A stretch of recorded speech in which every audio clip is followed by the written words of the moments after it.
అడవి తల్లి బాట కార్యక్రమాన్ని డిప్యూటీ సీఎం పవన్ కళ్యాణ్ ప్రారంభించారు. ప్రస్తుతం డిప్యూటీ సీఎం పవన్ కళ్యాణ్ మాట్లాడుతున్నారు. లైవ్ చూద్దాం.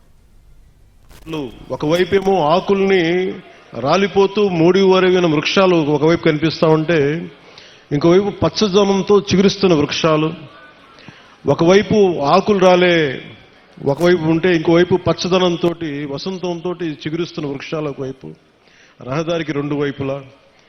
అలాగే ఒకవైపు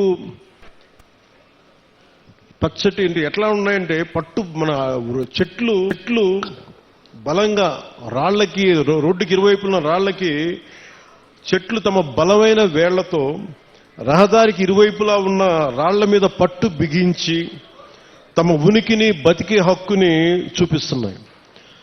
అంటే అడవి తల్లి ఎంత బలమైందంటే, అడవిని నమ్ముకుంటే మనకి బొవ్వ పెడద్ది, నీడనిస్తుంది, ఆధారం ఇస్తుంది. అలాంటి అడవి తల్లికి ఏం చేయగలం అనేది గుర్తుకి ఈ పథకానికి అడవి తల్లి బాట అనే పేరు పెట్టాం. అంటే మనకి అడవి తల్లి, నాకు అడవి మీద అత్యంత అపారమైన గౌరవం, అపారమైన ప్రేమ, ప్రకృతి మీద అపారమైన ఇష్టం. అలాంటి అడవి తల్లి బిడ్డలకి మేము ఈ రోజున అడవి తల్లి బాటకు శ్రీకారం చుట్టాం. మనస్ఫూర్తిగా మీ అందరికీ ఇక్కడికి వచ్చినందుకు మీ అందరికీ మరోమారు ధన్యవాదాలు తెలుపుకుంటా ఉన్నాను. దారిలో శంబాల్ నగరి దగ్గర నుంచి భవానీ నగరు, బొడ్డవర, వైకుంఠగిరి, కాశీపట్నం, అలాగే మన ఒక్కొక్కటి చూస్తే మనకి రిసార్ట్స్, ఒకవైపు చూస్తేనేమో సిల్వర్ ఓక్కి చుట్టేసిన మిరియాల పంట, ఇంకోవైపు ముతిగూడ పక్కన మనకు బొర్రా కేవులు, కటిక వాటర్ ఫాల్స్, అనంతగిరి, తట్టుగూడ, నూకాంబిక అమ్మవారి దేవాలయం, తాటిపాక జలపాతం, గాలికొండ వ్యూ పాయింట్, సుంకరమెట్ట ఆఫర్ ట్రైలు, ఇవన్నీ చూస్తూ ఉంటే చాలా అద్భుతమైన ప్రాంతం మన అరకు ప్రాంతం. దీన్ని బాగా సద్వినియోగం చేసుకోవాలి. ఇక్కడ టూరిజం బాగా రావాలి, టూరిజం డెవలప్ అవ్వాలి. ఇవన్నీ చూస్తున్నప్పుడు ఒకటే అనిపించింది, కూటమి ప్రభుత్వం తరఫు నుంచి మనం ఏం చేయగలం. ముందుగా జీవన శైలి మెరుగుపరచాలి, రోడ్లు బాగుండాలి. దాంట్లో భాగంగానే ఈ రోజున అంటే గత ప్రభుత్వానికి దీనికి ఒకటే తేడా ఏంటంటే, గత ప్రభుత్వం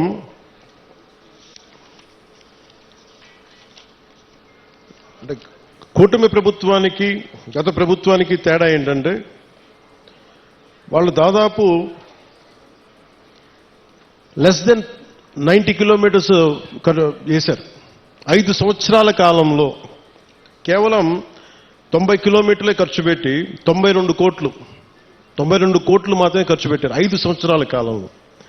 అదే కూటమి ప్రభుత్వం వచ్చిన సంవత్సరం లోపే ఇప్పటికీ మేము 1000-5000 కోట్లు పనులు మంజూరు చేశాం. ఇప్పటికీ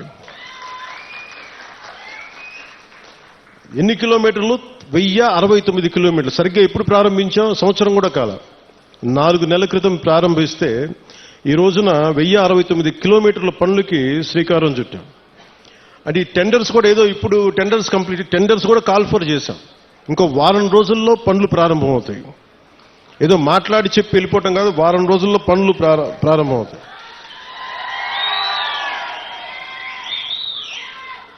అంటే ఎవరికి ముందుగా ఈ రోడ్లు అంటే, ఎవరికైతే అత్యంత particularly vulnerable group, tribal groups ఉన్నాయో వాళ్ళకి చేరటానికి, వాళ్ళకి చేరువవ్వడానికి, వాళ్ళకి చిన్నపాటి సౌకర్యం కల్పించడానికి మా ప్రయత్నం.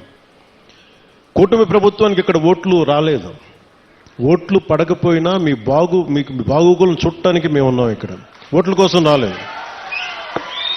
ఓట్ల కోసమే అయితే నేను ఇక్కడ అరకు ఎంపీ గారి పేరు నేను చెప్పక్కర్లా, అరకు ఎమ్మెల్యే గారి పేరు నేను చెప్పక్కర్లా ఇక్కడ. కానీ ఇది ప్రభుత్వం, పార్టీలు మారుతూ ఉంటాయి, కొత్త ప్రభుత్వాలు వస్తుంటాయి, కానీ మనం ఎవరు శత్రువులం కాదు.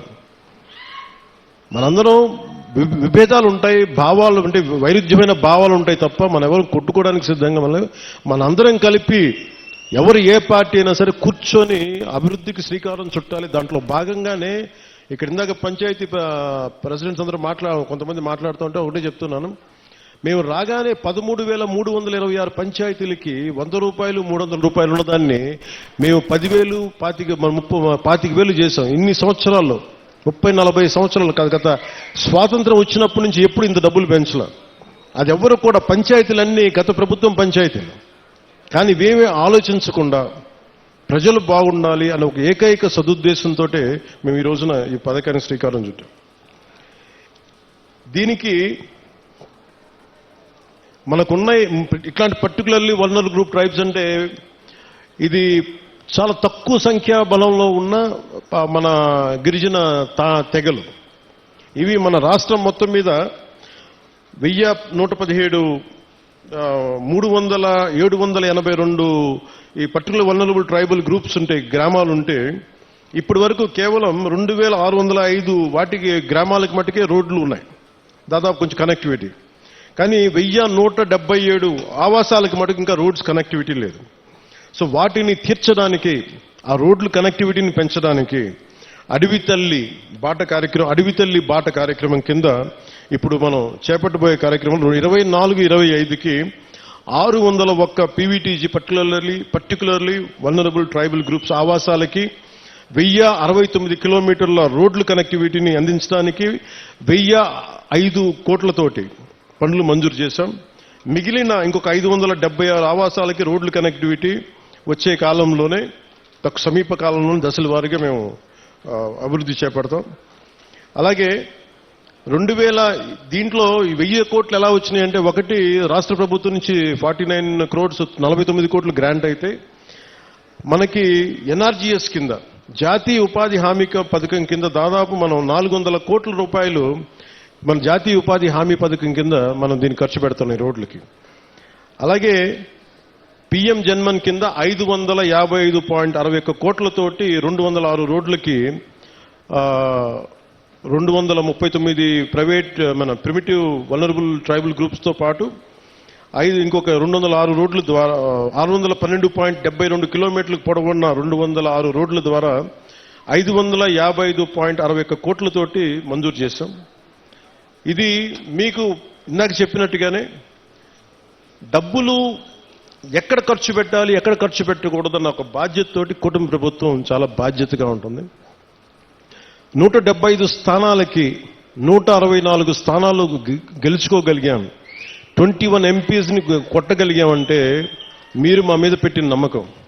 మీ నమ్మకాన్ని మేము అమ్ము చేయకూడదని చెప్పి ఈ రోజున ఓట్లు వెయ్యని అల్లూరు సీతారామరాజు జిల్లాలో ఓట్లు పడని మనకి పార్వతీపురం మన్యం ప్రాంతంలో మేము తిరిగి రోడ్లు ఎందుకు వేస్తున్నామంటే, మాకు తనా మనా భేదం లేదు, మీరు ఓటు బ్యాంకా కాదా అని కాదు, మీరు మా వాళ్ళ కాదా, మా గుండెల్లో పెట్టుకుంటాము.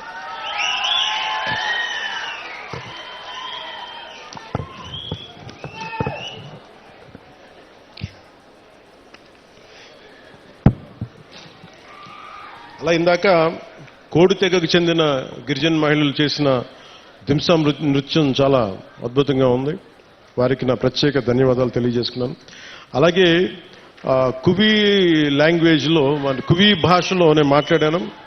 అంటే మనం నేర్చుకొని కొంత అక్కడ పెద్దపాడుకు చెందిన శ్రీమతి మ్యాగీ గారు కొన్ని గ్రామ సమస్యలను నా దృష్టికి తీసుకొచ్చారు. అలాగే ప్రైమరీ స్కూల్లో పెద్దపాడు టీచర్ రంగయ్య గారు ప్రత్యేకించి పిల్లలకి ఎలా పాఠాలు చెప్తారో చెప్పి చాలా అద్భుతంగా చేశారు.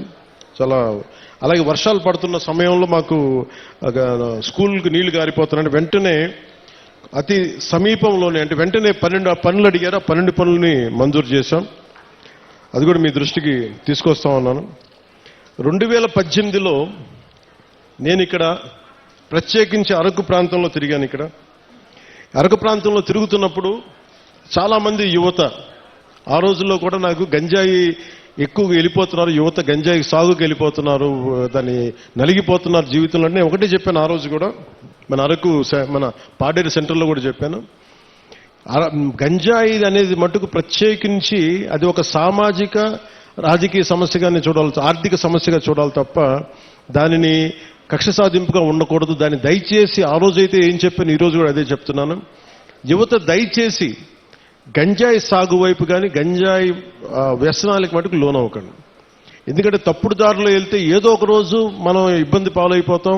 వ్యసనాలకి బానిసైతే మటుకు ఒళ్ళు పాడైపోద్ది, కుటుంబాలు ఛిద్రం అయిపోతాయి. ఇవన్నీ దృష్టిలో పెట్టుకొని మీరు ఒకసారి ఆలోచించి ఆల్టర్నేట్ ఏం చేయాలి. టూరిజంని డెవలప్ చేస్తున్నాం, యువత అంతా టూరిజం వైపు వెళ్ళండి. ఎందుకంటే పరిశ్రమలు పెట్టడానికి కూడా కొంచెం ఇబ్బంది ఉంటుంది. ఇందాక చాపరాయి దగ్గర బ్రిడ్జ్ అడిగాను. మన చాపరాయి మన ఇంతనా చాపరాయి కదా, చాపరాయి గంగమ్మ రైట్.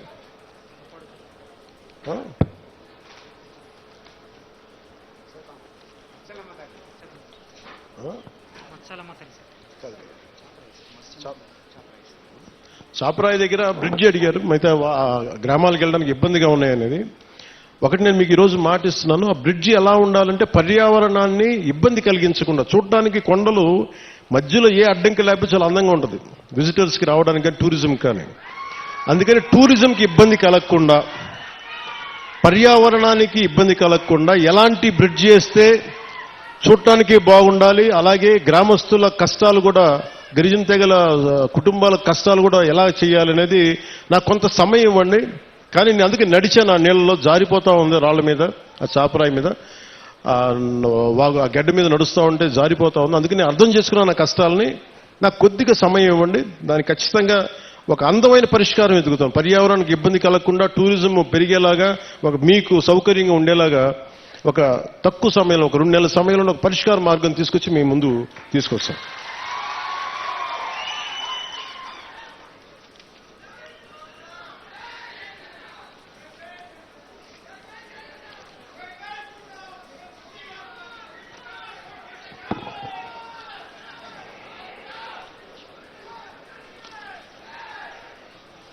అంటే మనం ఒకసారి పెద్ద పనులు చేయడం వీటన్నిటికంటే కూడా చిన్న చిన్న కష్టాలు, ఇంకొకరికి ఆనకపోవచ్చు ఆ కష్టం. నా కష్టం కూడా ఎప్పుడు కష్టాలు, నేను ఒక గిరిజన గ్రామంలో ఉంటే, ఒక తాండాలో నేను పెరుగుతూ ఉంటే, నాకు నిజంగా నా సోదరుకో ఎవరికో ఒక చిన్నపాటి ఇబ్బంది వచ్చి నేను హాస్పిటల్కి తీసుకెళ్ళినప్పుడు రోడ్డు సౌకర్యం లేక డోలీ మీద తీసుకెళ్ళాలి అంటే ఎంత కష్టపడతామో, ఎంత ఇబ్బంది ఉంటుందో నేను అనుభవించకపోయినా కానీ నాకు ఆ కష్టం నేను మనుషుల్ని చూసి అర్థం చేసుకున్నాను. అందుకనే మనం రాగానే ముఖ్యమంత్రి చంద్రబాబు గారు దాదాపు 49 కోట్లు ఇస్తే వెంటనే మేము చేయగలిగింది ఏంటంటే, వెంటనే ఈ మన అనంతగిరి మండలంలో ఒక పర్టికులర్ గ్రామానికి వెళ్ళి అక్కడ సకాలంలో పొలంగూడ గ్రామానికి, మనకి శ్రీకాకుళం జిల్లా కొత్తూరు మండలం గొట్టుపల్లి నుండి పొలంగూడ గ్రామానికి నూతనంగా బీటీ రోడ్డు, కొత్తగా బీటీ రోడ్డు నిర్మాణం చేపడితే మొదటిసారి ఆ గిరిజన గ్రామంలో అంబులెన్స్ కూత వినిపించింది. అంటే సకాలంలో సరైన సమయానికి అంబులెన్స్ రావడంతో ఒక గిరిజన గర్భిణీ మహిళ సకాలంలో ఆసుపత్రికి చేరి ఒక ఆరోగ్యవంతమైన శిశువుకి, ఒక బిడ్డకి జన్మనిచ్చింది. ఈ రహదారి ద్వారా 6 గిరిజన ఆవాసాల గ్రామాలకు చెందిన 1260 మంది డోలీ మోతల నుంచి విముక్తి పొందారు. ఇది